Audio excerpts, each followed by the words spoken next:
yang Rasulullah melarang kita sholat di kuburan. Yang akan saya bacakan ini hadis-hadisnya. Jelas? Baik. Nah, kalau seandainya hadis-hadis yang datang dari Nabi tentang larangan sholat di kuburan tidak ada satupun ternukilkan dari beliau, maka tidak ada masalah seseorang mendalilkan dengan hadis dari Jabir. Ya, namun maksud daripada hadis Jabir, Allah Subhanahu wa taala menjadikan kemuliaan bagi umat Islam di mana saja mereka mendapatkan waktu untuk sholat, silakan mereka sholat. Beda dengan orang Yahudi dan beda dengan orang Nasrani. Mereka memiliki tempat-tempat khusus dalam mereka beribadah. Makanya orang Kristen hari ini dia tidak boleh sholat dari satu gereja ke gereja yang lainnya. Dia ibadah di tempat gerejanya, tidak boleh datang ke gereja yang lainnya. Ada pengkhususan. Kalau kita orang Islam kan tidak ada mesti sholat di belakang masjid Muhammadiyah, sholat di masjid NU, sholat di masjid Al-Irsyad, silakan. Selama imamnya seorang Muslim, kita bisa sholat di belakang siapa saja. Ya, NU, Muhammadiyah, Al-Irsyad, persis dia Muslim atau tidak? Kalau dia Muslim, kita silakan sholat di belakang mereka. Jangan seseorang, wah, nyo imamnya hanya ikutnya nyo, hanya apa yang ikut je. Ini pemikiran hizbiyah. Ini bukan pemikiran dari kalangan ya Ahlus Sunnah. Ini pemikiran orang-orang yang kelompok. Nggak mau sholat kecuali di belakang kelompoknya saja. Ini keliru, ini salah. Ya, makanya di sana para ulama menyarankan ya agar kita itu sholat yang memang itu di masjid kampung kita itu lebih baik. Ya, daripada ini masjid kampung kita lewati setiap hari. Nggak pernah sholat di masjid kampung, ini salah. Kapan kita mau berinteraksi dengan masyarakat kalau seandainya di masjid kampung kita tidak sholat? Kecuali memang mungkin di malam Ahad atau di malam Selasa atau di malam lain ada pengajian di Masjid Omar, ya sudah kita berangkat. Tapi kalau memang tidak ada hal-hal yang memang mengharuskan kita ya sholat di masjid di tempat yang lain, ya sudah kita sholat di masjid kampung kita sendiri. Iya, bisa difahami? Masjid imam di kampung kita Muslim atau enggak? Ya Muslim, ya sudah sholat di belakang mereka. Jelas di sini ya? Baik. Nah, kemudian datang hadis-hadis yang lain yang Rasulullah mengecualikan. Tidak boleh sholat di kuburan, tidak boleh sholat di toilet, tidak boleh sholat di kandang unta. Jelas. Ya. Adapun riwayat yang Rasulullah SAW sholat di kuburan pada waktu itu sholat jenazah, bukan sholat yang ada ruku dan sujudnya. Kalau sholat jenazah tidak ada masalah. Ya, antum misalnya merantau ke Jakarta, qadarullah ibu dan bapak antum misalnya meninggal. Ketika antum sampai ke Aceh, bapak sudah dikuburkan, ibu sudah dikuburkan, maka boleh antum mendatangi kuburan, sholatnya sholat jenazah, bukan sholat yang ada ruku dan sujudnya. Demikian yang dilakukan oleh Nabi SAW pada waktu itu. Jelas. Pendapat yang kedua, ini yang kita baca pada pertemuan yang lalu. Pendapat yang kedua, larangan sholat di kuburan itu hukumnya makruh, tidak sampai jatuh kepada yang pengharaman. Dan ini ternukilkan dari madhab Syafi'iyah. Jadi madhab Syafi'iyah mereka merinci, kalau seandainya kuburannya adalah kuburan yang baru, maka tidak boleh sholat di situ, karena ditakutkan ada najisnya.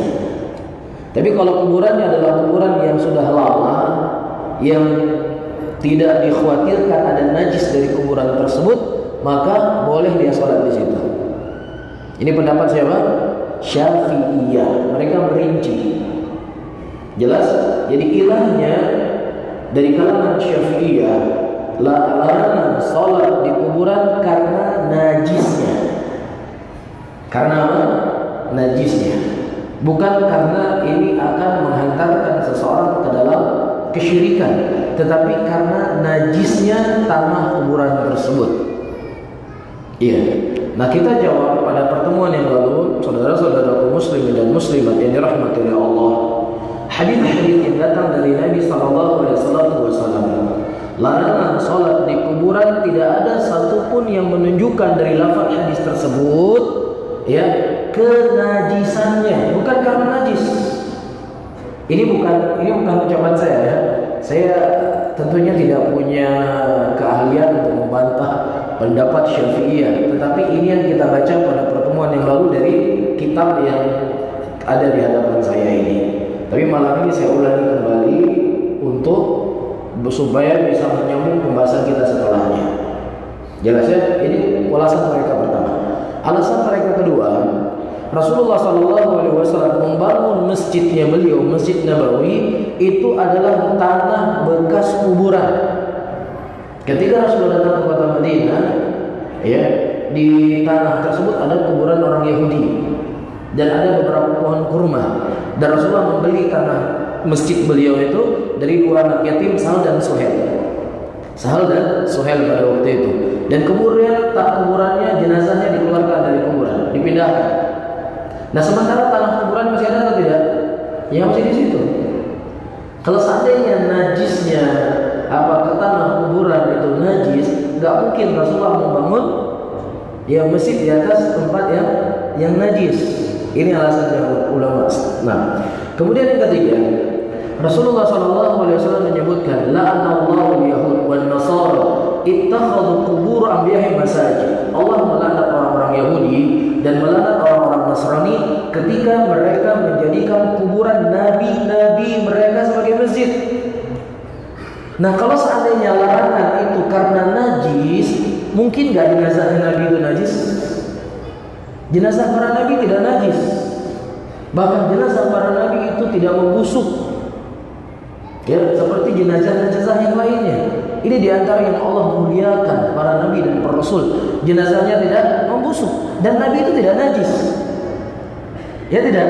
Tapi Rasulullah SAW tetap melarang, ya, melaknat orang-orang Yahudi dikarenakan mereka menjadikan kuburan nabi mereka sebagai masjid. Ini jelas larangan salat di kuburan bukan dikarenakan najis.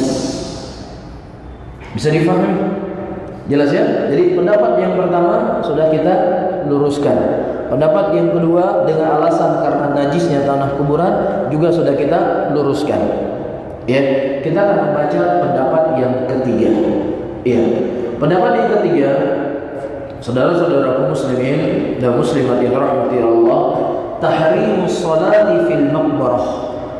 Haramnya salat di kuburan. Wa ilaihi dhahaba Syafi'iyah fil maqbarah mambusyah. Ya, dan demikian pendapatnya Syafi'iyah ketika di kuburan itu ada sesuatu yang najis. Haram di kalangan Syafi'iyah. Tapi haramnya karena najis. Baik.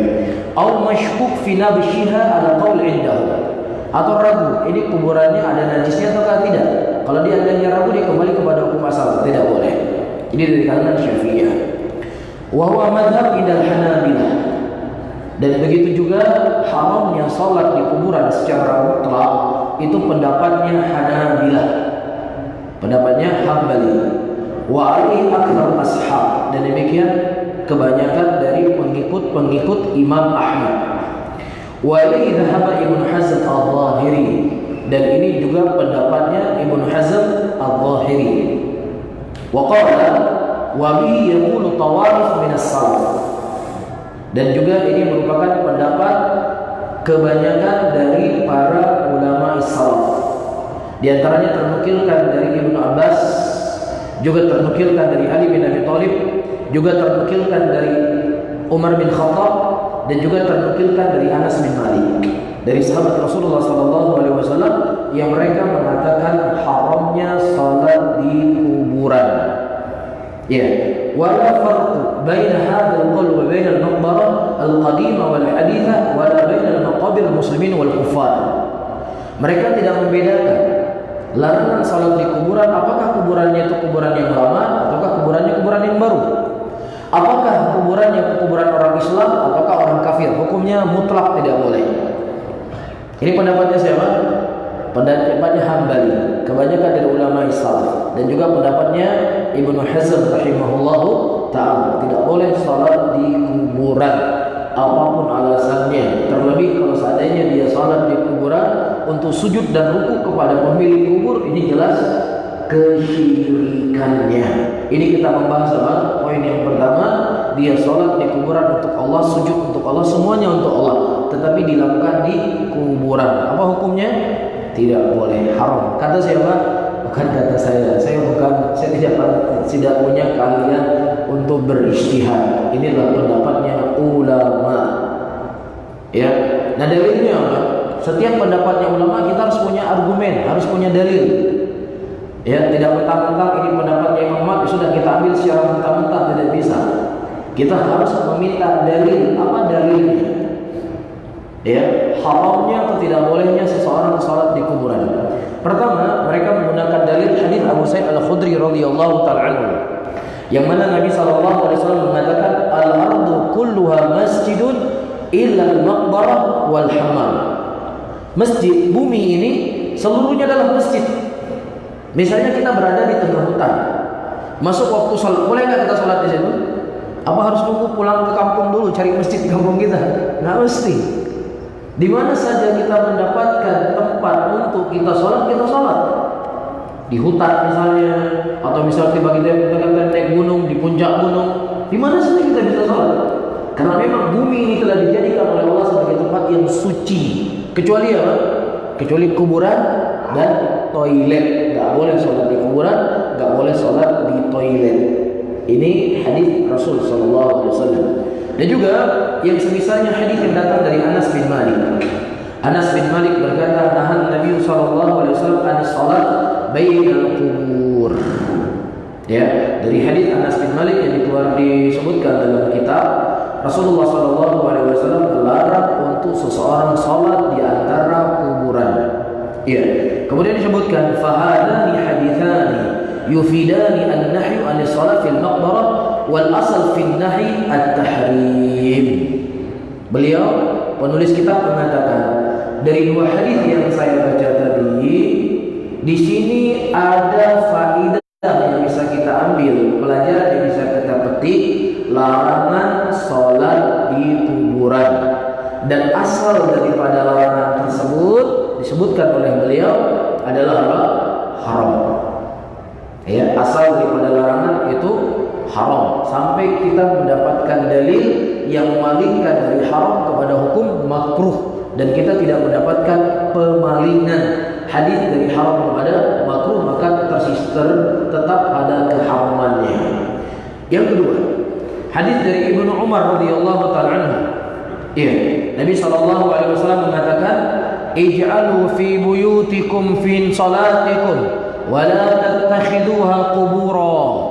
Nabi sallallahu alaihi wasallam, jadikanlah rumah-rumah kalian tempat-tempat kalian salat di situ, dan jangan kalian menjadikan rumah kalian seperti kuburan.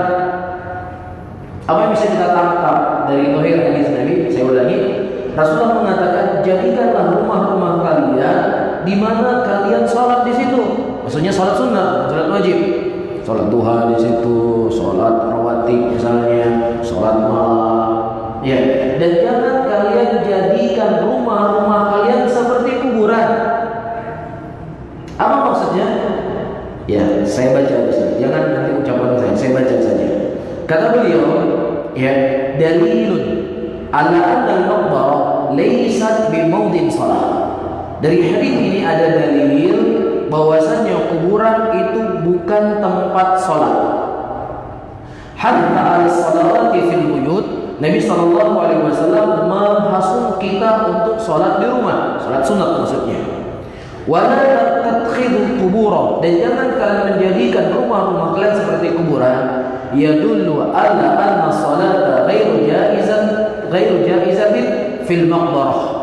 Ini menunjukkan kepada kita bahwasanya salat itu tidak boleh dilakukan di kuburan, karena kuburan itu bukan tempat salat, kata beliau. Dan kemudian beliau menyebutkan, dan Imam Bukhari rahimahullah ketika beliau menyebutkan hadis yang datang dari Abdullah bin Abbas, Ibnu Umar yang saya baca tadi, beliau menulis bab karahiyatis salati fil maqabir.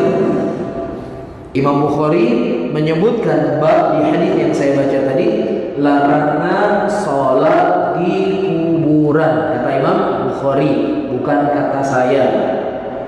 Iya, dan larang dan karahah Karaha itu di kalangan para ulama al-mutaqaddimin. Kalau kita baca kitab-kitab ulama terdahulu, kalau mereka inginkan makruh, di situ menunjukkan haramnya.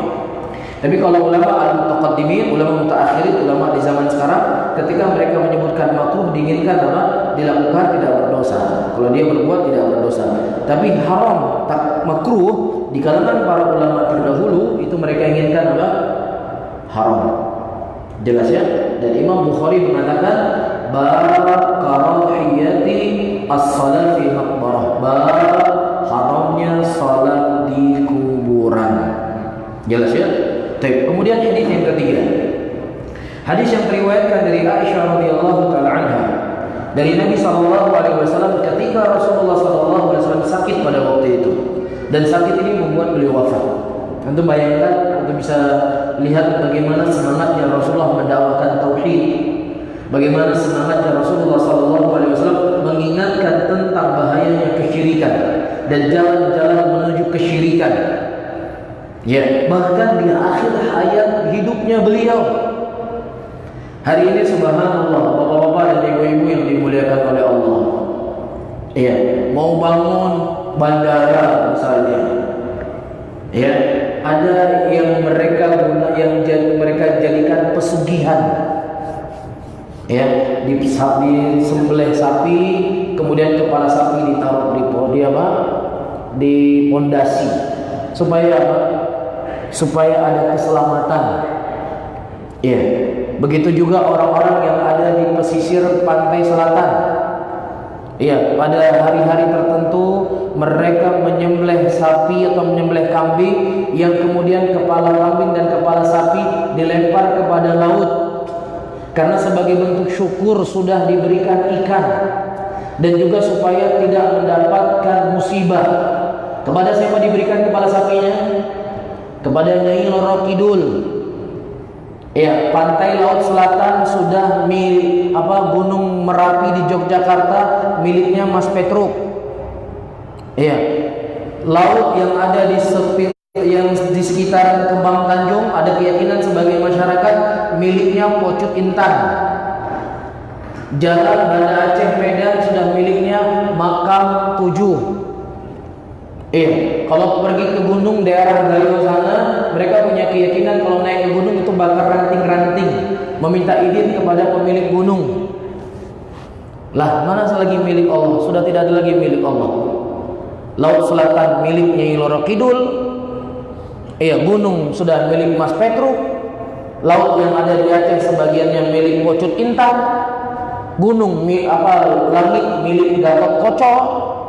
Mana milik Allah? Sudah tidak ada lagi milik Allah. Padahal Allah mengatakan dalam Al-Quran, Alhamdulillahi Rabbil Alamin. Ini yang kita baca satu hari satu malam 17 kali. Segala puji hanya milik Allah, Tuhan pemilik alam semesta ini.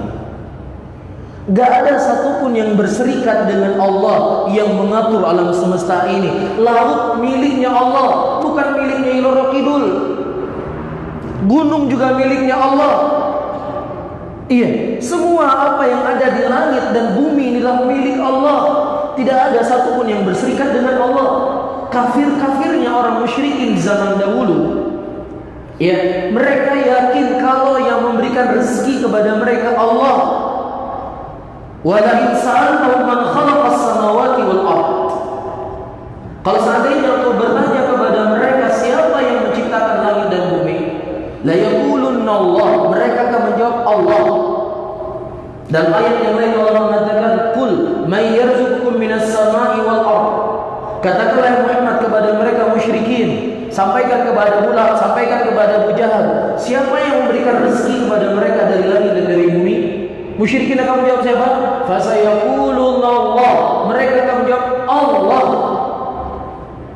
Hari ini kalau kita tanya kepada orang yang mengaku dirinya Islam, siapa yang memberi kepada ikan kepada kalian? Nyai Loro Kidul. Siapa yang menyelamatkan kalian dari gunung-gunung? Mas Petruk. Ngakunya Islam. Alhamdulillah. Musyrikin zaman dahulu, kafir-kafirnya mereka tidak sampai segini keyakinan mereka. Alhamdulillah. Inilah perbuatan yang kita takutkan akan menjadi sebab Allah menurunkan bala kepada kita. Allah sebutkan ayat dalam Al-Quran, wa qalu ittakhadha ar-rahmanu walada laqad ji'tum syai'an idda takadu as-samawati yatafattarna minhu wa tanshaqqu al-ardu wa taqiru al-jibalu hadda an da'u lir-rahmani walada. Kata Allah, ketika orang-orang Nasrani mengatakan Allah memiliki anak, dan sungguh kalian telah mendatangkan sesuatu perkara yang sangat besar kezalimannya, sampai-sampai langit tersebut runtuh, kata Allah, dan gunung itu hancur, dan laut itu terbelah, ketika mereka mengatakan Allah itu punya anak. Nah, ketika mereka menjadikan sekutu bagi Allah seorang nabi, seorang rasul dari kalangan ulul azmi minar rasul, Nabi Isa itu nabi, manusia yang mulia, manusia yang maksum, yang sudah dijamin masuk surga. Tetapi ketika disekutukan dengan Allah, begini kata Allah dalam Al-Quran, bagaimana lagi kemudian mereka menyekutukan Allah dengan Nyai Loro Kidul? Bagaimana lagi dia menyekutukan Allah dengan Pocok Intan?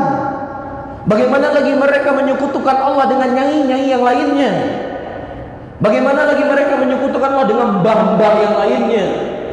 Menyekutukan Allah dengan Nabi Isa, begini kata Allah Subhanahu wa taala Al-Qur'an. Auzubillah. Iya, Rasulullah menyebutkan sebuah hadis yang sudah sering kita baca dalam kitab Tauhid. Ada dua orang laki-laki yang dia ingin melewati sebuah perkampungan, yang kemudian siapa yang melewati kampung tersebut harus berkurban walaupun seekor lalat. Iya, kemudian dia datang, dia pukul lalat, dia lempar kepada berhala tersebut. Allah masukkan dia dalam neraka. Adapun laki-laki yang satunya, dia mengatakan aku tidak pernah mau berkurban kecuali hanya untuk Allah Subhanahu wa taala. Dia dibunuh. Lalat diberikan kepada selain Allah, ini bisa menyebabkan seseorang itu masuk neraka. Bagaimana lagi seekor sapi dia berikan kepada Allah Subhanahu wa taala.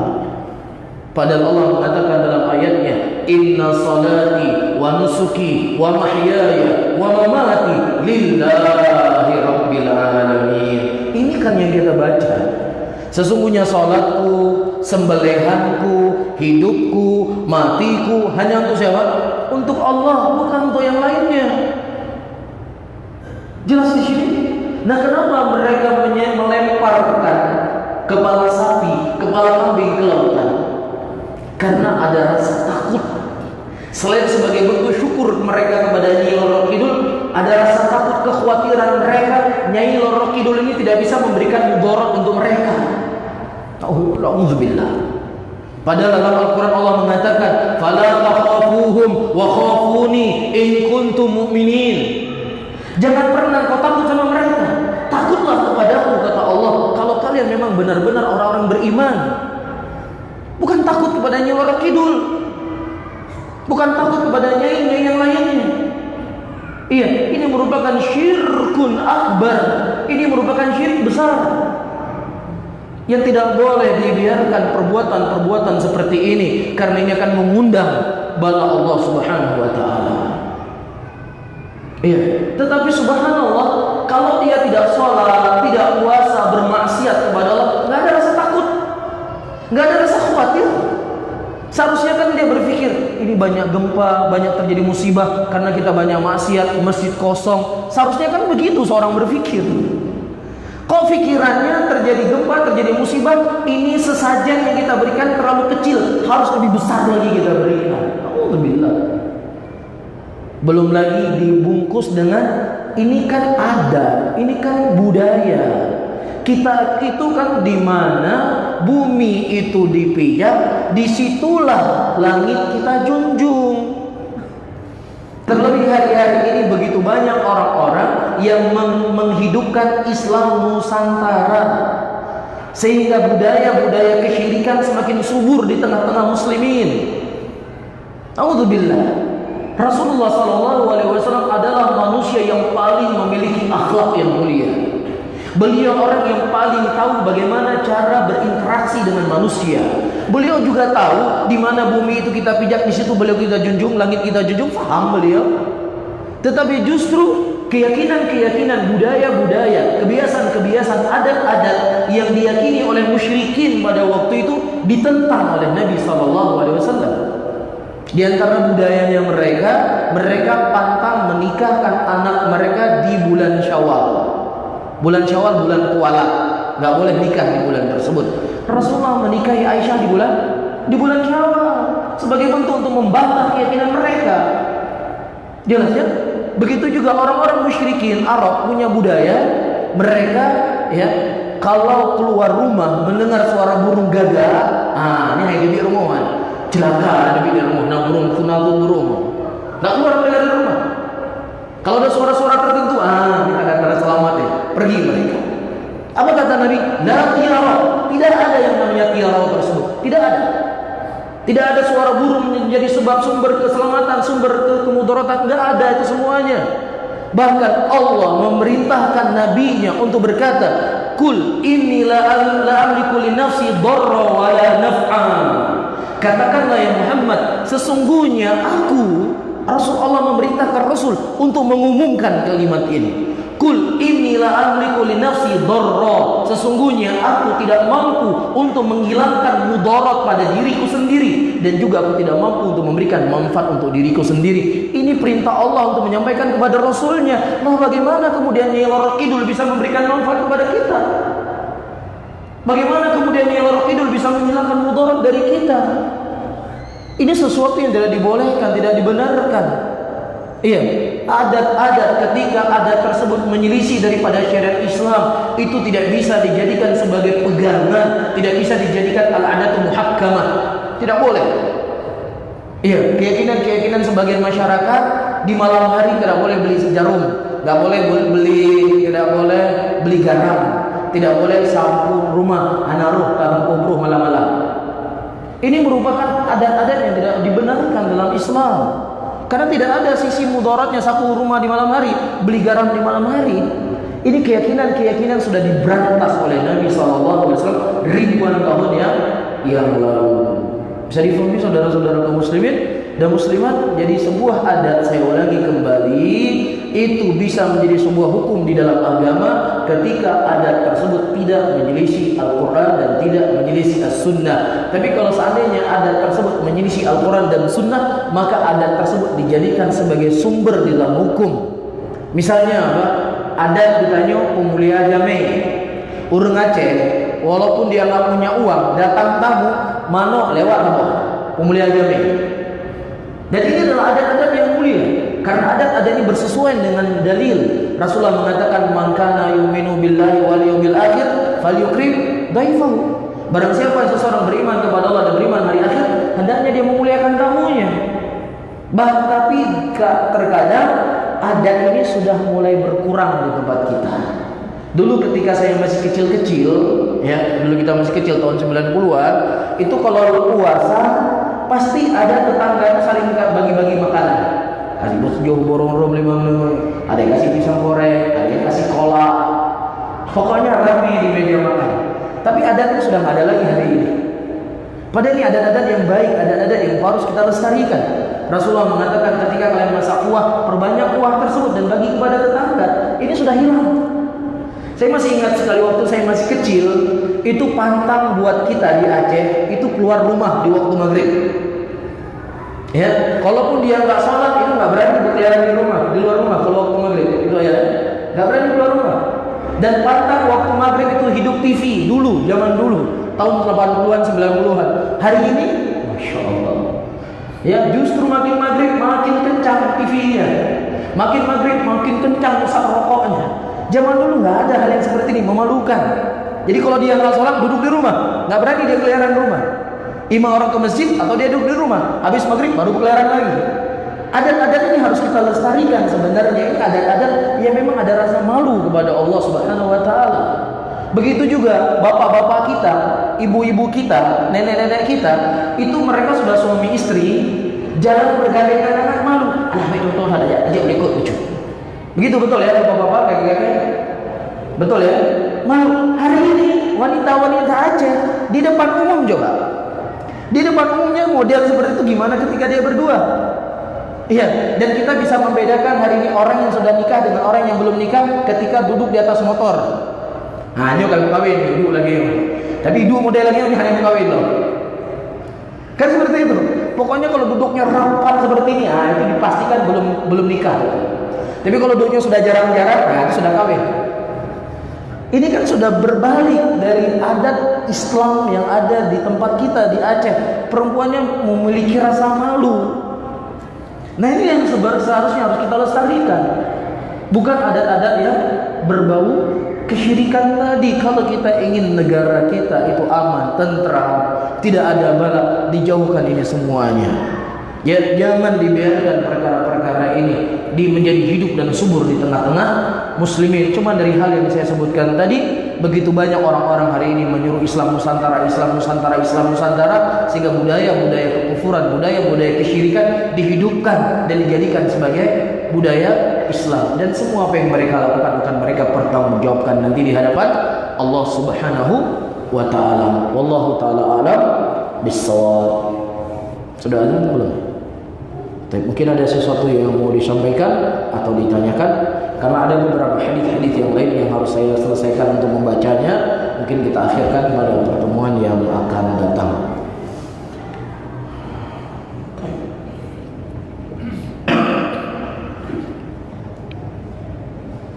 Assalamualaikum warahmatullahi wabarakatuh. Waalaikumsalam. Saya minta maaf dulu barangkali terlalu doa di pertanyaan sedikit ini karena saya tidak minta paham. Ini banyak Ustaz. Hiburan itu memang musalah tempat sholat. Ya. Tapi bukan di atas kuburan sampingnya. Mungkin bersih-bersih kuburan lalu sholat di situ ya. Itu satu Ustaz. Ya. Satu lagi yang Ustaz yang lakukan kita di samping itu kuburan Rasul Ustaz. Ya. Dengan sahabat itu terima kasih. Masya Allah.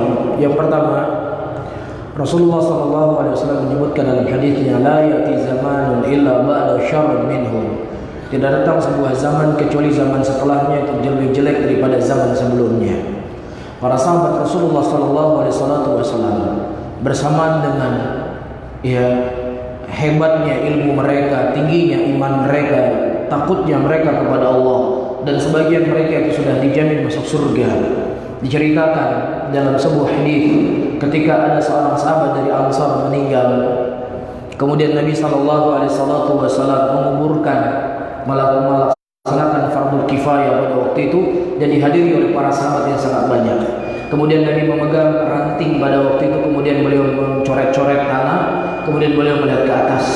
Para sahabat Rasulullah yang mereka sudah dijamin sebagian mereka masuk dalam surga, mereka tidak ada yang bergerak. Seakan-akan burung ada di kepala mereka. Begitu takut dan khawatirnya mereka akan berpindah dari alam dunia ke alam barzakh, memikirkan bagaimana kondisi mereka nanti dalam kubur. Sampai-sampai Rasulullah mengatakan, ista'idzu billahi min adzal qabri. Ista'idzu billahi min adzal qabri. Takutlah, mintalah perlindungan kepada Allah dari azab kubur ini. Bahkan Abu Bakar As-Siddiq ketika mendatangi kuburan, meleleh menangis beliau sampai tempat beliau berdiri itu basah, banyaknya air mata yang keluar dari mata Abu Bakar As-Siddiq radhiyallahu taala karena beliau begitu khawatir apakah kuburan beliau akan menjadi taman dari taman surga ataukah kuburan tersebut akan menjadi lubang-lubang neraka. Inilah yang dikhawatirkan oleh para sahabat Nabi sallallahu alaihi wasallam. Rasa takut mereka luar biasa. Tapi hari ini subhanallah dijadikan pentas konser dangdut di kuburan. Coba gimana? Sudah tidak ada rasa takut lagi kepada Allah. Sudah tidak ada lagi rasa malu kepada Allah. Kuburan sudah tidak bisa lagi menjadi pelajaran. Zaman dulu melihat kuburan saya bisa menangis karena takut kepada Allah. Beginilah kondisi dan keadaan manusia di akhir zaman. Kita meminta perlindungan kepada Allah dari hati-hati yang seperti ini, hati-hati yang tidak ada rasa takut kepada Allah Subhanahu wa taala. Dan ini tidak lain dikarenakan maksiat yang terus dilakukan, maksiat sehingga gelap hatinya, mengeras hatinya sehingga tidak ada lagi rasa khawatir apapun. Kalau kita ingatkan, hai bapak, kamu 80 pulau menan kemayang, hanaya dalam neraka, bahkan tutup sampai yang dalam neraka. Banyak orang berbicara seperti ini, bapak-bapak dan ibu-ibu. Tidak ada lagi rasa khawatir dan takut kepada Allah Subhanahu wa taala. Dan soal kedua, mungkin tidak bisa kita sampaikan pada malam ini. Insya Allah mungkin kita akhirkan pada pertemuan yang akan datang. Mungkin saya mohon maaf minggu selanjutnya dan 2 minggu dari hari ini mungkin saya tidak mengisi pengajian. Nanti kita serahkan kepada pengurus masjid apa keputusan dari pengurus masjid karena saya ada perjalanan safar. Allah taala alam bisawab. Saya akhiri, Allahumma shalli ala Muhammadin wa ala alihi wa ashabihi wa man tabi'ahum bi ihsanin ila yaumiddin. Wassalamualaikum warahmatullahi wabarakatuh.